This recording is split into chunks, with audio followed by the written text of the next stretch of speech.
At a family dinner, my arrogant sister-in-law suddenly jumped up and shouted, "You stole my wallet, you filthy thief." I denied it, but she smirked. She reached into the bag next to me and pulled out her wallet triumphantly. "See, I knew it was you," she sneered, her voice dripping with mockery.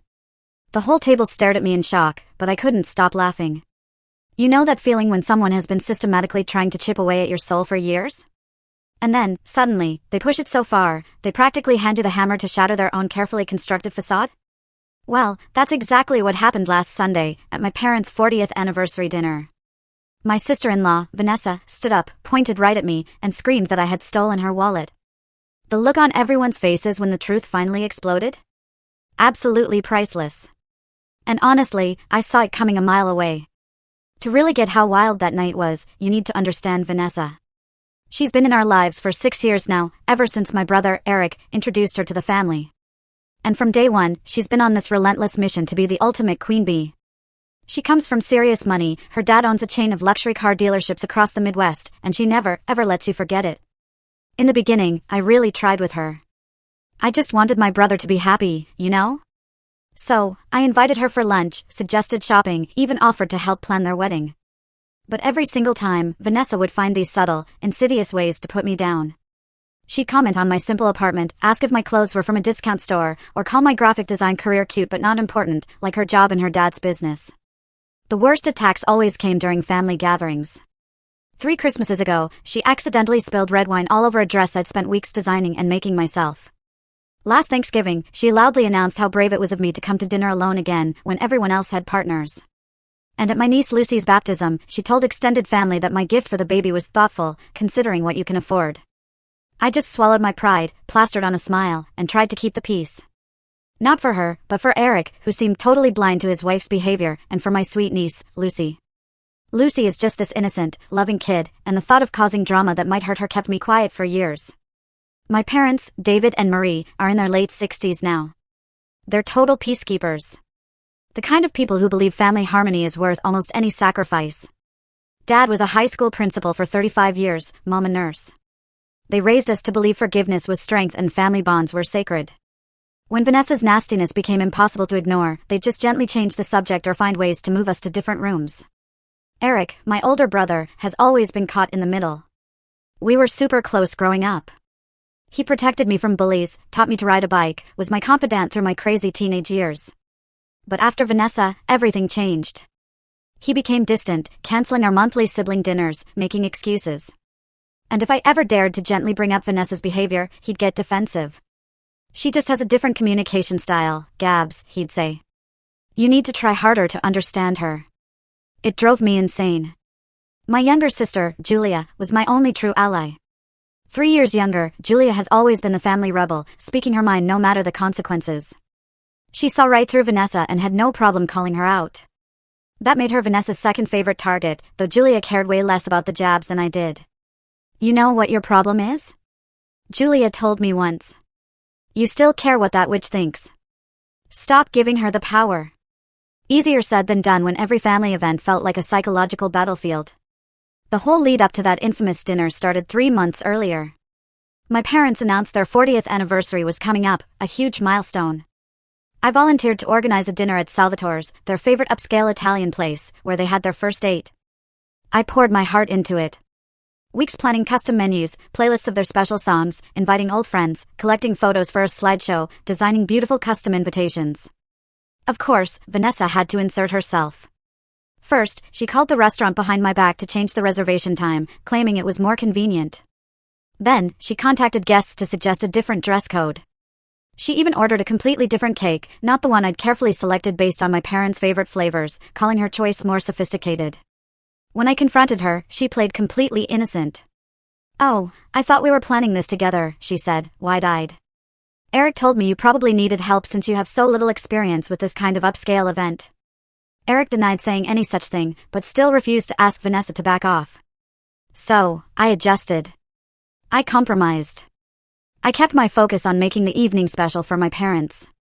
By the time the day arrived, I was utterly exhausted from navigating Vanessa's interference, but determined not to let her ruin it. Salvatore's was gorgeous. It's this charming Italian restaurant tucked away in Chicago's Little Italy, where my parents had their first date back in '83. The owner, Giovanni, is the son of the original proprietor, and he'd helped me reserve their most romantic corner table and arranged a special menu. The private dining room glowed with soft amber light from vintage chandeliers. Each table had red and white roses, Mom's favorites. The walls were covered with black and white photos of old-world Italy, and the air smelled like garlic, fresh bread, and tomato sauce. I got there 2 hours early to set up a memory table with framed photos of my parents through the years, and their anniversary gift, a hand-illustrated family tree I'd spent months creating. By 7 p.m., guests were arriving. My parents walked into applause. Mom was stunning in a navy dress that brought out her eyes, Dad beaming in the suit he wore to their 25th, now perfectly altered. The sheer joy on their faces made all the planning stress vanish. Until Vanessa arrived. Them because they had a child. I felt that familiar tightness in my chest, the one that always appeared when Vanessa leveraged her status as the mother of the only grandchild to gain advantage. The cabin is perfect as it is, I said, trying to keep my voice light. The whole point is its rustic charm and family history. Modernizing it would erase what makes it special. Vanessa's eyes narrowed slightly. That is such a typical response from someone resistant to positive change. The cabin has plumbing from the 1960s, Gabriella. Surely even you can see that needs updating at minimum. There's a difference between necessary updates and completely changing the character of a place, I replied. My mother, sensing the brewing storm, quickly changed the subject to Julia's recent promotion as a pediatric nurse. But Vanessa wasn't finished stirring the pot. Speaking of careers, she interjected after barely letting Julia speak for 30 seconds, I heard that graphic design jobs are being rapidly replaced by artificial intelligence. Gabriella, are you concerned? It must be so stressful working in a dying field. I felt all eyes at the table turn to me. This was classic Vanessa, raising a topic specifically designed to put me on the defensive in front of everyone. Actually, I replied, maintaining a calm smile, human creativity and understanding of emotional resonance are exactly what AI cannot replicate. My client list is growing because companies recognize that connection. But thank you for your concern about my career. The conversation continued to bounce between pleasant reminiscences about my parents' marriage and Vanessa's pointed barbs directed primarily at me. By the time dessert was about to be served, I felt emotionally drained from the constant vigilance required to navigate her attacks while maintaining a positive atmosphere. Excuse me for a moment, I said, standing up. I need to check with the kitchen about the anniversary cake. In truth, I just needed a moment of peace away from Vanessa's calculating gaze and subtle jabs. I made my way to the restaurant's small outdoor patio, which was empty. Taking a deep breath, I leaned against the stone balustrade and looked up at the few visible stars fighting through Chicago's light pollution. In that quiet moment, I considered my options. I could continue the pattern of the past 6 years, deflecting her attacks, minimizing conflict for family harmony. Or I could escalate, finally calling her out publicly. Or I could find some middle path, one that protected my dignity without ruining my parents' celebration. As I stood there contemplating, I remembered Vanessa's strange behavior with the second wallet. Whatever she was planning, it was clearly meant to unfold tonight. The thought sent a chill through me that had nothing to do with the evening breeze. After about 5 minutes, I knew I needed to return to avoid drawing attention. As I walked back through the restaurant, I noticed Giovanni, the owner, speaking with a waiter and gesturing toward our private room. He caught my eye and gave me a quick, reassuring nod. I had explained the family dynamics to him during the planning stages, and he had promised to help ensure the evening went smoothly. That small gesture of support strengthened my resolve to maintain composure, no matter what Vanessa might do. I returned to find dessert being served, a delicate tiramisu, my mother's favorite. As I took my seat, I immediately noticed something had changed. Vanessa was sitting straighter, an almost imperceptible smile playing at her lips.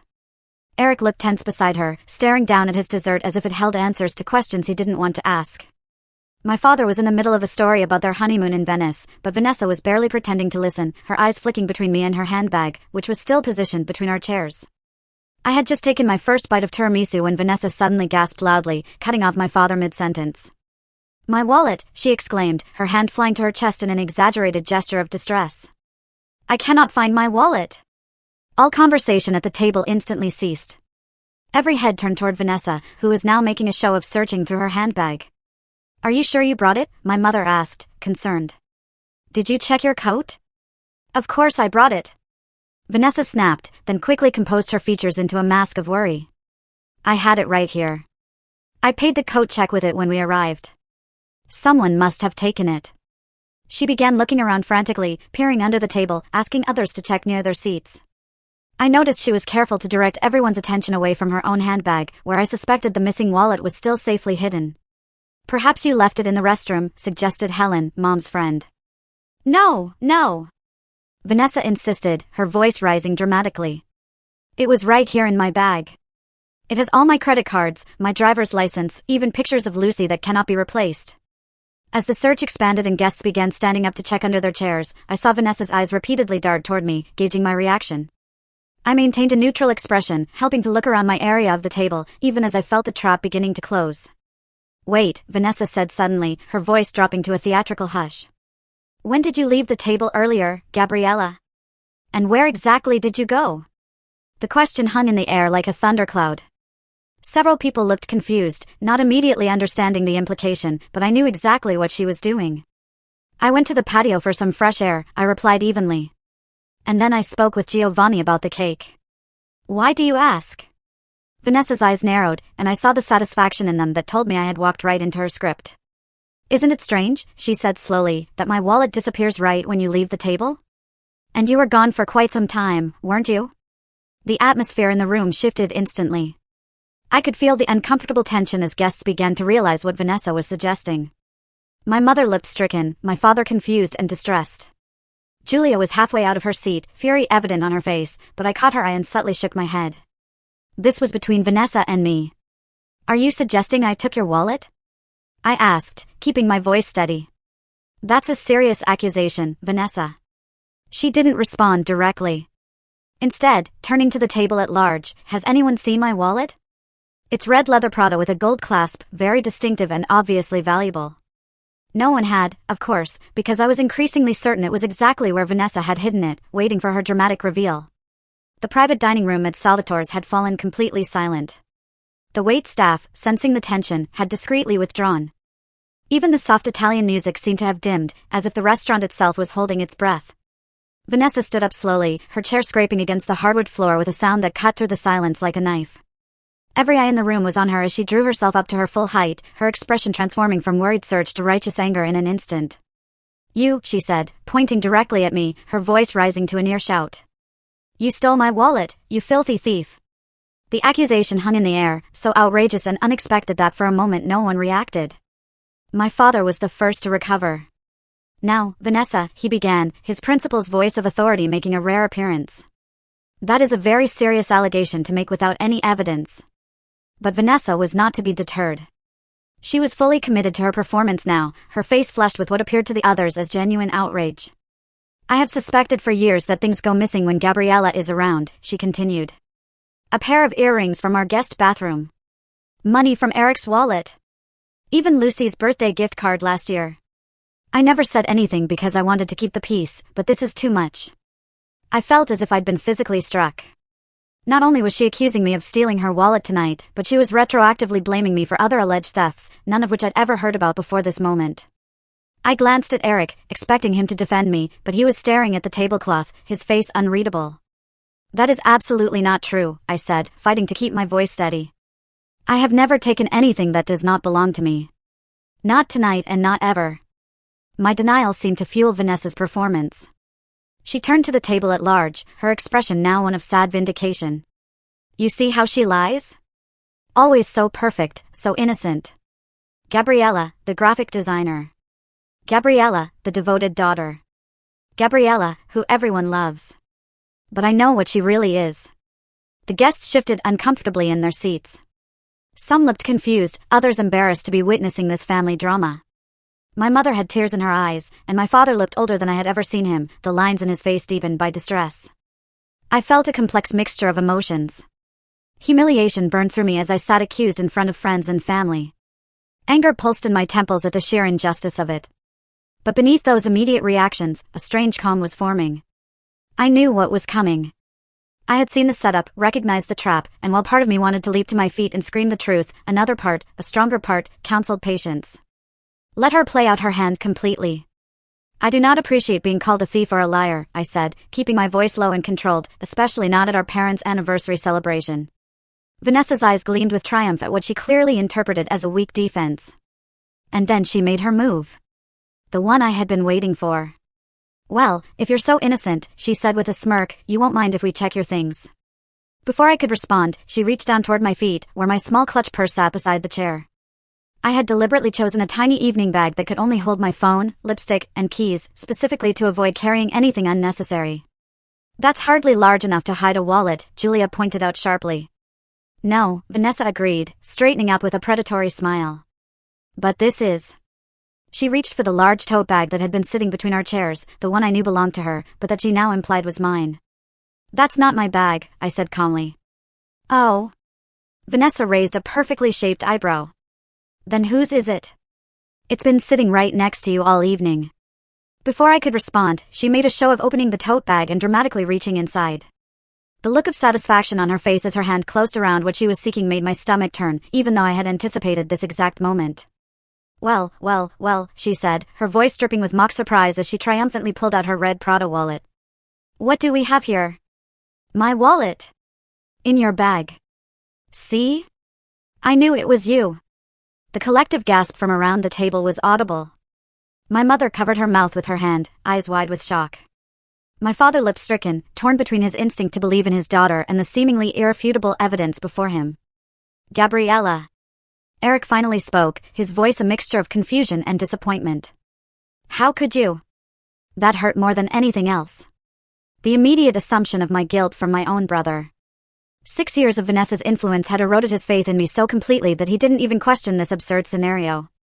The triumph in Vanessa's eyes as she surveyed the shocked faces around the table was unmistakable. She had orchestrated her moment perfectly, creating a scene where I appeared undeniably guilty. In her mind, she had finally won our long, unspoken competition, humiliating me so thoroughly that I would never recover my standing in the family. What she hadn't counted on was that I had seen it coming from the beginning. The shocked silence that followed Vanessa's theatrical revelation seemed to stretch into eternity. My family and their friends stared at the red wallet in her hand, then at me, their faces a mixture of confusion, disappointment, and discomfort. The perfect anniversary celebration had derailed spectacularly, and I was now the apparent villain of the evening. And then I did the last thing anyone expected. I laughed. It started as a small chuckle, then grew into full, genuine laughter that I couldn't have suppressed if I tried. The sheer absurdity of the situation, the elaborate trap Vanessa had set, and the fact that she thought she had finally outmaneuvered me, it all struck me as hilarious in that moment of tension. My laughter broke the frozen tableau. Vanessa's triumphant expression faltered, confusion and then anger replacing it as she realized this was not the reaction she had anticipated. What is wrong with you? She demanded. I just caught you red-handed stealing my wallet, and you're laughing. I took a deep breath, composing myself, though a smile remained on my face. I'm laughing, Vanessa, because that is not your bag, and we both know it. That's your bag. I pointed to the designer tote that had been between our chairs all evening. You placed it there deliberately, and you put your second wallet inside it earlier this evening. Her face paled slightly, but she rallied quickly. What are you talking about? This is obviously your bag, and my wallet was inside it. Actually, I said calmly, if you look inside that bag, you'll find it contains things that belong to you, not me. Perhaps your makeup compact with your initials, or the specific brand of hand sanitizer you always carry, or maybe even the little notebook where you write down perceived slights from family members to bring up later. I had been observing Vanessa carefully for years, noting these small details that most people missed. The look of shock that flashed across her face told me I had hit close to the mark with at least some of my guesses. You're trying to confuse everyone. Vanessa insisted, but her voice had lost some of its conviction. The fact remains that my wallet was in this bag next to your chair. Yes, I agreed, in your bag, which you carefully positioned to appear as if it might be mine after I watched you place a second wallet inside it when you returned from the restroom earlier. Gasps and murmurs spread around the table as the implications of what I was saying began to sink in. My mother's expression shifted from distress to confusion, my father's from disappointment to careful consideration. That's absurd. Vanessa spluttered. But there was a note of panic entering her voice now. Why would I carry 2 wallets? An excellent question, I replied. One that I asked myself when I saw you tuck something that looked remarkably like a wallet into that bag earlier. At first, I thought perhaps you had found an old wallet in your purse.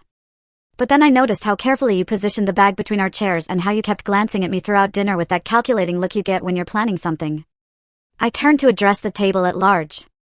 What Vanessa didn't realize is that I've spent 6 years studying her methods. I know when she's setting up a situation. I've just never had proof before. This is ridiculous. Vanessa cried. You're making up stories to cover your theft. Actually, I said, there's a way to settle this definitively.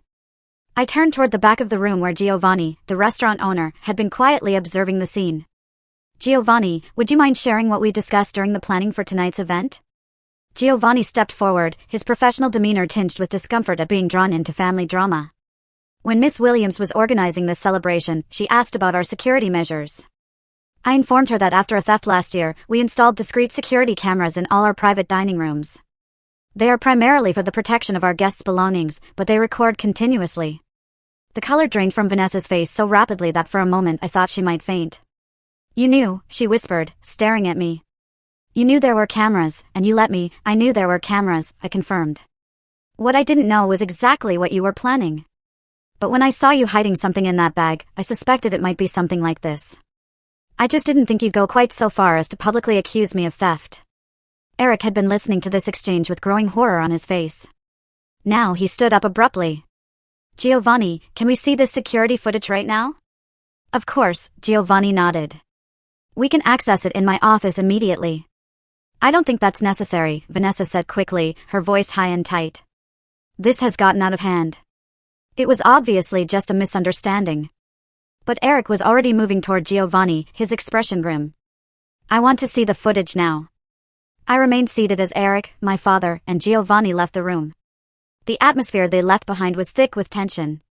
Vanessa remained standing, her hands gripping the back of her chair so tightly her knuckles were white. My mother looked between us, her expression unreadable. Julia had a small, satisfied smile playing at the corners of her mouth. The minutes stretched on interminably. No one spoke. The remaining guests fidgeted uncomfortably, clearly wishing they could leave, but trapped by social convention in this excruciating situation. Finally, the door opened and Eric returned. His face was set in hard lines I had never seen before, his eyes cold as they fixed on his wife. The cameras show everything, he said, his voice flat. They show Vanessa taking a wallet from her purse, placing it in the tote bag, and positioning the bag between the chairs. They show her checking repeatedly to make sure Gabriella hadn't noticed. And they clearly show her removing the wallet during her dramatic accusation. Every eye in the room turned to Vanessa, whose face now showed genuine fear. Eric, she began, I can explain, don't, he cut her off, his voice sharp as a blade. Just don't. We'll discuss this at home. The silence that followed was deafening. I had waited years for this moment of vindication, for someone in my family to finally see Vanessa for who she truly was. But now that it had arrived, I felt no triumph, only a profound sadness for my brother and niece. I stood up slowly, drawing all eyes to me. Mom, Dad, I said gently. I'm so sorry that this happened during your celebration. This evening was supposed to be about your 40 years of love and commitment, not about any of this. My mother's eyes filled with tears, but they were different from the ones I had seen earlier. Oh, Gabriella, she said. We're the ones who should be sorry. We should have seen what was happening. I moved around the table to embrace her. And as I did, I felt the weight of years of silent suffering begin to lift. Whatever happened next, the truth was finally out in the open.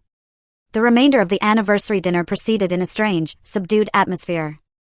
Vanessa sat rigid in her chair, barely touching her dessert, while Eric maintained a cold silence beside her.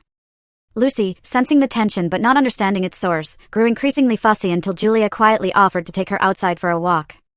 My parents made a valiant effort to salvage the celebration, thanking guests and reminiscing about happy moments from their marriage, but the emotional undercurrent was impossible to ignore. Their closest friends rallied admirably, creating pockets of genuine warmth amidst the awkwardness. As the evening drew to a close and guests began to depart, each person who approached me did so with a new awareness in their eyes. Some offered quiet apologies for having doubted me. Others simply squeezed my hand or shoulder in silent support. Helen, my mother's best friend, pulled me into a tight hug. I always knew that woman was trouble, she whispered fiercely in my ear. Good for you for standing your ground. My father looked shell-shocked, the lines in his face deeper than I had ever seen them. As he helped my mother with her coat, I saw him place a protective hand on her back, as if the evening's events had reminded him of the preciousness and fragility of family bonds. When only immediate family remained, my father finally spoke directly about what had happened.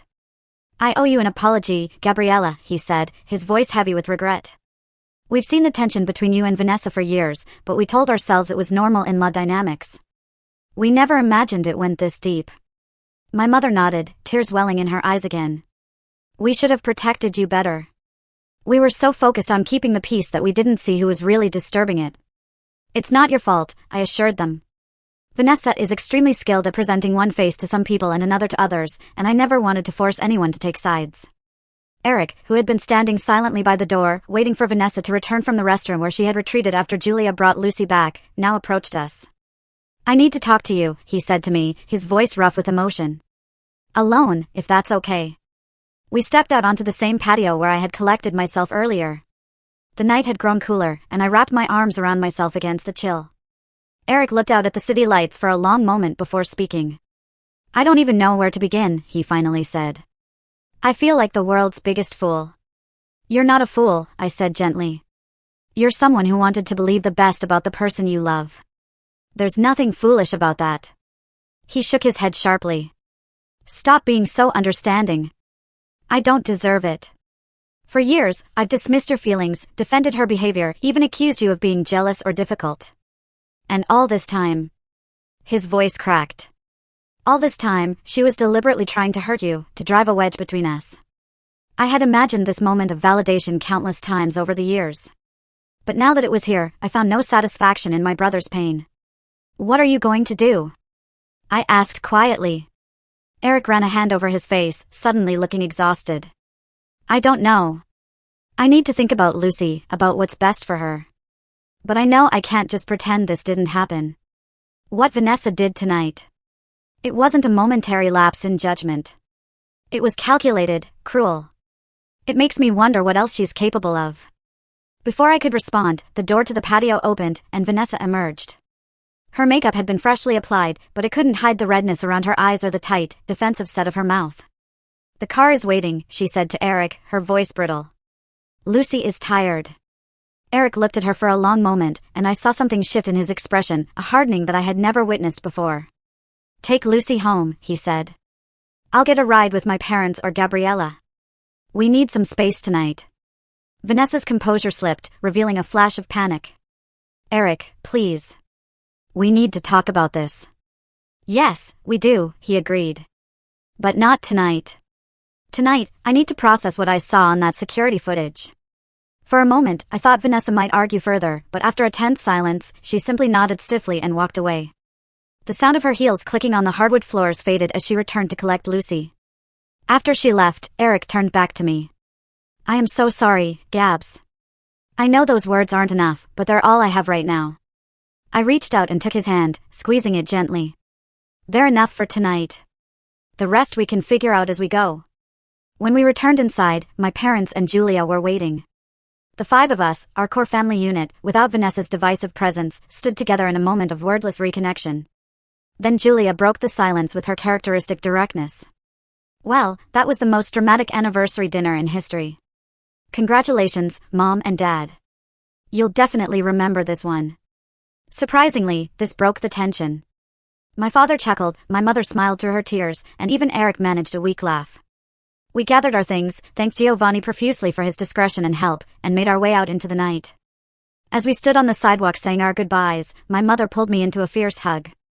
"I am so proud of how you handled yourself tonight," she whispered. "You showed grace under incredible pressure." "I learned from the best," I told her, holding her tight. As I drove home alone later, the events of the evening replayed in my mind. The satisfaction of finally having the truth exposed was tempered by concern for my brother and niece. Family dynamics were complicated, and I knew that tonight's revelations would have far-reaching consequences for all of us. But for the first time in 6 years, I felt a weight lifting from my shoulders. The constant need to defend myself, to question my own perceptions, to walk on eggshells around Vanessa, all of it was shifting. The truth had a power of its own, and once revealed, it could not be unseen. When I reached my apartment, I kicked off my shoes and poured myself a small glass of wine. Sitting by the window overlooking the city, I raised the glass in a silent toast to my parents, 40 years of marriage, to truth, and to the uncertain but hopeful future of our family. In the weeks following that infamous anniversary dinner, our family entered a period of painful but necessary transformation. The immediate aftermath was as difficult as I had anticipated. Eric moved into my parents' guest room, temporarily explaining to Lucy that Daddy needed to help Grandpa with some projects. It was a flimsy excuse that the perceptive 4-year-old clearly didn't fully believe, but it provided a gentle buffer while the adults sorted through the debris of Vanessa's deception. Vanessa, for her part, cycled through a range of strategies to manage the fallout. First came tearful apologies and claims that she had suffered a momentary breakdown due to stress. When those fell on deaf ears, she attempted to minimize her actions, suggesting everyone was overreacting to what was merely a misguided prank. Finally, when those approaches failed, she resorted to what I suspected was her true nature, cold calculation. Hiring an expensive divorce attorney and threatening to limit Eric's access to Lucy if he pursued separation. That final move backfired spectacularly. The security footage from the restaurant, which Giovanni had preserved, provided compelling evidence of Vanessa's deliberate attempt to frame me and damage my reputation. When Eric's attorney suggested this demonstrated a pattern of manipulative behavior that might be relevant in custody considerations, Vanessa's aggressive stance softened considerably. By the 3-month mark after the dinner, Eric had filed for divorce and moved into his own apartment. He and Vanessa had established a tentative co-parenting arrangement, with Lucy spending equal time with both parents. The transition was hardest on Lucy, who couldn't understand why her family had suddenly fractured. I made a special effort to maintain my relationship with my niece, arranging regular outings to the zoo, children's museums, and parks when she was with Eric. "Aunt Gabby," she asked me during one of these outings as we shared ice cream on a park bench, "did Mommy do something bad?" The question caught me off guard, and I chose my words carefully. Grown-ups sometimes make mistakes in how they treat each other. Your mom and dad are working through some grown-up problems, but they both love you very much. That will never change. Lucy seemed to consider this seriously, then nodded with the simple acceptance children often show for complex situations. "Daddy's sad a lot now," she observed, "but he smiles more when you visit." My relationship with my parents also evolved during this period. My father, the lifelong educator, took the situation as a personal failure. "I should have seen what was happening," he told me during a private conversation. "I've observed students and their dynamics for 35 years, but I missed what was right in front of me in my own family." "Dad," I reminded him gently, "Vanessa fooled a lot of people for a long time. That was her specialty." My mother, ever the nurturer, focused on healing the family bonds that had been strained. She instituted weekly family dinners, minus Vanessa, where we gradually relearned how to communicate openly. These gatherings were awkward at first, with Eric particularly subdued. But over time, they became a sanctuary where authentic connection could flourish again. Julia, true to form, approached the situation with her characteristic directness. "I've been waiting 6 years to say 'I told you so,'" she announced to Eric at one of these dinners. "But now that I can, it doesn't feel as satisfying as I thought it would." Her honesty somehow broke through some of the tension, and Eric actually laughed, perhaps his first genuine laugh since that night. As for me, the vindication I had longed for came with unexpected emotional complications. For years, I had channeled my frustration with Vanessa into my work, using graphic design projects as an outlet for the emotions I couldn't express within the family. Now that the truth was known, I found myself at a creative crossroads, unsure where to direct that energy. The initial weeks after the dinner were difficult. I experienced a roller coaster of emotions, relief that the truth was finally out, anger at the years of gaslighting I had endured, guilt over my brother's pain, and anxiety about the future. There were nights I lay awake replaying every interaction with Vanessa, seeing with new clarity the calculated nature of her behavior from the very beginning. During this period, I sought help from a therapist, Dr. Catherine Torres, who specialized in family dynamics and emotional recovery. Her guidance was invaluable as I processed the complex aftermath of long-term manipulation. "What you experienced was a form of psychological abuse," she explained during one session. "Having your perceptions repeatedly denied or dismissed can make you question your own reality. That's called gaslighting. And recovery takes time." With Dr. Torres's help, I began to rebuild my sense of self-trust. I reconnected with friends who had drifted away during the Vanessa years, many of whom had sensed something was wrong but hadn't known how to help. I focused on self-care, setting aside time for activities that nourished my spirit, hiking along Lake Michigan, taking a pottery class I'd always been curious about, reading for pleasure again. Professionally, I channeled my renewed energy into my design business. I had always been good at my work, but now I found a new level of confidence in my creative vision. I took risks with clients I might have avoided before, proposing bold concepts that pushed boundaries. To my surprise, these were often the ideas that resonated most strongly. Within 6 months, I had landed 2 major contracts with national brands and hired my first employee to help manage the increased workloads. The most profound healing, however, came through an unexpected channel. About 4 months after the anniversary dinner, I received a message from a woman named Sophia, who introduced herself as Vanessa's former college roommate. She had heard about the incident through mutual acquaintances and reached out because, as she put it, "I've been where you are." Over coffee at a quiet cafe, Sophia shared her own experiences with Vanessa during their university years. The patterns were strikingly familiar: the careful cultivation of allies, the subtle undermining, the elaborate setups designed to make Sophia appear unstable or unreliable. The conversation was both validating and healing, a confirmation that what I had experienced wasn't isolated or imagined. "It took me years to trust my own perceptions again after living with her," Sophia confessed. "But you know what helped the most? finding others who had been through similar experiences, knowing I wasn't alone. Inspired by this connection, I started a small, private support group for people recovering from relationships with manipulative individuals. We met monthly in a community center, sharing stories and strategies for healing. Through helping others, I found my own path forward, transforming pain into purpose. As the 1-year anniversary of that fateful dinner approached, I reflected on everything that had changed. Eric was dating again, cautiously, a kindergarten teacher he had met at one of Lucy's school events. My parents seemed lighter, their relationship strengthened by weathering the family crisis together. Julia had been promoted at the hospital and was considering a master's degree in nursing administration. And me? I had learned lessons that would shape the rest of my life. I had learned the value of patience, of strategic thinking, of waiting for the right moment rather than reacting immediately to provocation. I had learned that sometimes the most powerful response to manipulation is simply allowing the truth to reveal itself in its own time. Most importantly, I had learned that standing in your truth, even when others doubt you, is not selfishness but self-preservation. For years, I had silenced myself to keep the peace, believing that harmony required my silence. Now, I understood that real harmony can only exist where truth is honored and respected. The last time I saw Vanessa was at Lucy's 5th birthday party, a carefully orchestrated neutral event held at a children's play center. We acknowledged each other with tight nods from across the room, but didn't speak. I noticed that she wore a mask of cheerful politeness that never quite reached her eyes, and I wondered if she had already found new targets for her manipulations. But that was no longer my concern. I had reclaimed my voice, my family, and my power. The journey through pain had led to a place of authentic strength, and that, perhaps, is the most valuable lesson of all. Sometimes the greatest growth comes through our deepest wounds. The very experiences designed to break us can become the foundation for building a more genuine, powerful version of ourselves, if we have the courage to face them honestly and the wisdom to transform them into something meaningful. Have you ever experienced someone trying to manipulate a situation against you? How did you handle it? And what did you learn from the experience? Thank you for watching. Take care. Good luck.